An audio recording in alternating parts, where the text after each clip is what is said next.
Hello दोस्तों, welcome my YouTube channel GK Ankit study में। तो चलिए शुरू करते हैं आज जीके के टॉप 30 क्वेश्चन जो कि हमारे प्रीवियस ईयर एग्जाम में पूछे हुए हैं। तो अति महत्वपूर्ण क्वेश्चन है, तो बिना देरी किए हुए आज पहले क्वेश्चन की शुरुआत करते हैं। तो ये रहा हमारा आज का पहला क्वेश्चन। आधुनिक युग की मीरा के नाम से किसे जाना जाता है? आधुनिक युग की मीरा के नाम से किसे जाना जाता है? तो ऑप्शन बी इसका राइट आंसर होगा। महादेवी वर्मा को आधुनिक युग की मीरा कहते हैं। चलिए अगला क्वेश्चन देखते हैं। बजट किस सूची के में रखा जाता है? बजट किस सूची में रखा जाता है? तो बताइए दोस्तों इसका राइट आंसर। बजट समवर्ती सूची में रखा जाता है, तो इसका राइट आंसर सी होगा। चलिए अगला क्वेश्चन देखते हैं। राष्ट्रीय ध्वज के प्रारूप को संविधान सभा के द्वारा कब अपनाया गया था? राष्ट्रीय ध्वज को प्रारूप समिति के द्वारा कब अपनाया गया था? तो 22 जुलाई 1947 को अपनाया गया था। ऑप्शन इसका बी इसका राइट आंसर होगा। चलिए अगला क्वेश्चन देखते हैं। रेल बजट सामान्य बजट से किस समिति के सिफारिश पर आधार पर अलग हुआ था? तो बताइएगा दोस्तों किससे अलग हुआ था? तो आकवर्थ समिति थी। चलिए नेक्स्ट क्वेश्चन देखते हैं। भारतीय तिरंगा झंडा के बीच चक्र जो होता है उसमें कितनी तीलियां होती हैं? भारतीय तिरंगा के जो चक्र होता है, तो इसका राइट आंसर आप हमें कमेंट पर बताइएगा। ये बिल्कुल सरल क्वेश्चन है। चलिए अगला क्वेश्चन देखते हैं। स्वतंत्र भारत का प्रथम बजट किसने पेश किया था? स्वतंत्र भारत का प्रथम बजट किसने पेश किया था? तो बताइएगा दोस्तों स्वतंत्र भारत का प्रथम बजट किसने पेश किया था? तो आर.के. शनमुखम सेट्टी हैं। आर.के. शनमुखम सेट्टी। चलिए नेक्स्ट क्वेश्चन देखते हैं। भारत का राष्ट्रीय कैलेंडर को भारत सरकार के द्वारा कब अपनाया गया था?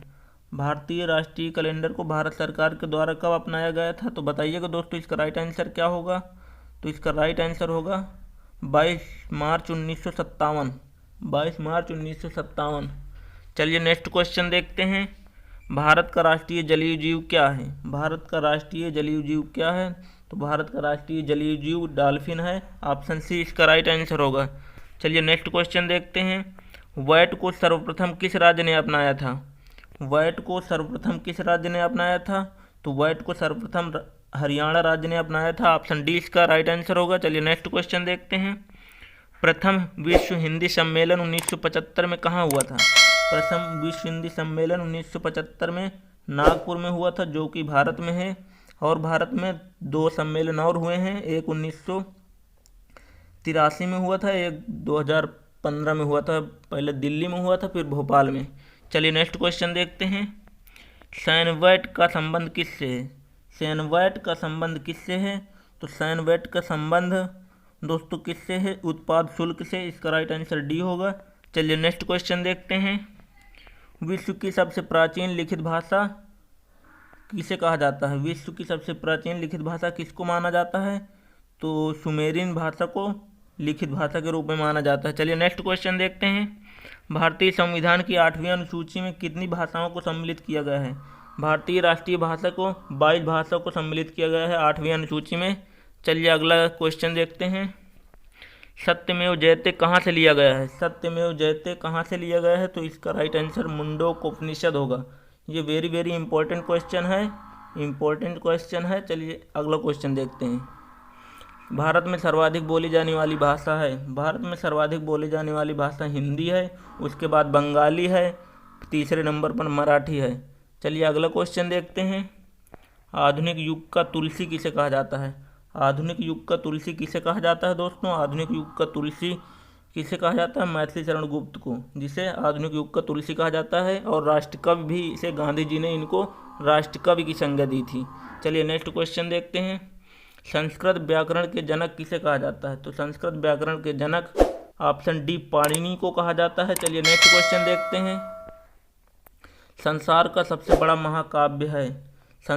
सबसे बड़ा महाकाव्य महाभारत है। चलिए अगला क्वेश्चन देखते हैं। हिंदी विषय के लिए प्रथम ज्ञानपीठ पुरस्कार किसे मिला था? तो दोस्तों सुमित्रा पंत को चिदम्बरम रचना के लिए मिला था। चलिए अगला क्वेश्चन देखते हैं। 1968 में मिला था, 1968 में। चलिए नेक्स्ट क्वेश्चन देखते हैं। सबसे अधिक बार बजट किसने किया था? सबसे अधिक बार बजट किसने पेश किया था? तो मोरारजी देसाई ने सबसे अधिक बार बजट पेश किया था। चलिए नेक्स्ट क्वेश्चन देखते हैं। भारत का शेक्सपियर किसे कहा जाता है? तो भारत का शेक्सपियर किसे कहा जाता है? भारत का शेक्सपियर कालिदास को कहते हैं। चलिए नेक्स्ट क्वेश्चन देखते हैं। भारत का राष्ट्रगान जनगण मन को संविधान ने कब अपनाया था? भारत का राष्ट्रगान जनगण मन कब अपनाया गया था? 24 जनवरी 1950 को। ऑप्शन सी इसका राइट आंसर होगा। चलिए नेक्स्ट क्वेश्चन देखते हैं। राष्ट्रगान को गाने में कितना समय लगता है? राष्ट्रगान को गाने में कितना समय लगता है? तो राष्ट्रगान को गाने में 52 सेकंड लगता है। चलिए अगला क्वेश्चन देखते हैं। राष्ट्रगीत को गाने में कितना समय लगता है? तो राष्ट्रगीत को गाने में दोस्तों 65 सेकंड का समय लगता है। 1920 का राइट आंसर होगा। चलिए नेक्स्ट क्वेश्चन देखते हैं। भारत का राष्ट्रीय पशु क्या है? भारत का राष्ट्रीय पशु क्या है? तो भारत का राष्ट्रीय पशु बाघ होगा। चलिए अगला क्वेश्चन देखते हैं। संविधान के किस अनुच्छेद में वार्षिक वित्तीय विवरण है? संविधान के किस सभा में वार्षिक वित्तीय विवरण है? तो 112 अनुच्छेद में वार्षिक वित्तीय विवरण है। चलिए नेक्स्ट क्वेश्चन देखते हैं। राष्ट्रगान जनगण मन के रचयिता हैं। राष्ट्रगान जनगण मन किसने लिखा था? तो रविन्द्रनाथ टैगोर ने लिखा था। तो रविन्द्रनाथ टैगोर ने और किस देश का राष्ट्रगान लिखा है? तो हमें कमेंट में ज़रूर बताइएगा। चलिए नेक्स्ट क्वेश्चन देखते हैं। भारत का राष्ट्रीय चिन्ह भारत सरकार ने कब अपनाया था? भारत का राष्ट्रीय चिन्ह भारत सरकार ने कब अपनाया था? तो 26 जनवरी 1950 को राष्ट्रीय चिन्ह को अपनाया गया था। चलिए नेक्स्ट क्वेश्चन देखते हैं। भारत का राष्ट्रीय वृक्ष क्या है? भारत का राष्ट्रीय वृक्ष क्या है? तो भारत का राष्ट्रीय वृक्ष बरगद होगा। चलिए नेक्स्ट क्वेश्चन देखते हैं। महाभारत के रचयिता हैं। महाभारत के रचयिता वेद व्यास हैं। और अगर पूछा जाए रामायण के रचयिता कौन है? रामायण के तो वाल्मीकि हैं। और अगर पूछा जाए रामचरितमानस किसने लिखी है? तो तुलसीदास ने लिखी है अवधी भाषा में। चलिए नेक्स्ट क्वेश्चन देखते हैं। प्रत्येक वर्ष हिंदी दिवस मनाया जाता है। तो 14 सितंबर को प्रत्येक वर्ष हिंदी दिवस मनाया जाता है। अगर विश्व हिंदी दिवस पूछे तो 10 जनवरी को मनाते हैं। चलिए नेक्स्ट क्वेश्चन देखते हैं। भारतीय बजट के प्रणेता किसे माना जाता है? भारतीय बजट के प्रणेता जेम्स विल्सन को माना जाता है। जेम्स विल्सन इसका राइट आंसर होगा। चलिए नेक्स्ट क्वेश्चन देखते हैं। वैट संबंधित है। वैट दोस्तों किससे संबंधित है? तो ये एक बिक्री कर है। बिक्री कर इसका राइट आंसर होगा। चलिए नेक्स्ट क्वेश्चन देखते हैं। राष्ट्रगान को पहली बार 1911 में कहाँ गाया गया था? कोलकाता अधिवेशन में गाया गया था। किस अधिवेशन में? और राष्ट्रगीत पूछा जाए तो 1896 में गाया गया था कोलकाता अधिवेशन में। चलिए नेक्स्ट क्वेश्चन देखते हैं। 1896 में राष्ट्रीय गीत को कोलकाता अधिवेशन में, दोनों को कोलकाता अधिवेशन में ही गाया गया था। चलिए नेक्स्ट क्वेश्चन देखते हैं। राष्ट्रीय गीत वंदे मातरम के रचयिता हैं। वंदे मातरम आनंदमठ उपन्यास से लिया गया है। आनंद उपन्यास से लिया गया है। चलिए नेक्स्ट क्वेश्चन देखते हैं। राष्ट्रगान का प्रकाशन सर्वप्रथम कहाँ हुआ था? राष्ट्रगान का प्रकाशन सर्वप्रथम कहाँ हुआ था? तो तत्वबोधिनी पत्रिका में हुआ था। तत्वबोधिनी पत्रिका में। चलिए नेक्स्ट क्वेश्चन देखते हैं। भारत का राष्ट्रीय फूल क्या है? भारत का राष्ट्रीय फूल क्या है? तो भारत का राष्ट्रीय फूल कमल है। चलिए नेक्स्ट क्वेश्चन देखते हैं। राष्ट्रीय गीत वंदे मातरम के रचयिता हैं बंकिम चंद्र चटर्जी। और राष्ट्रगान पूछे जनगण मन तो रविन्द्रनाथ टैगोर।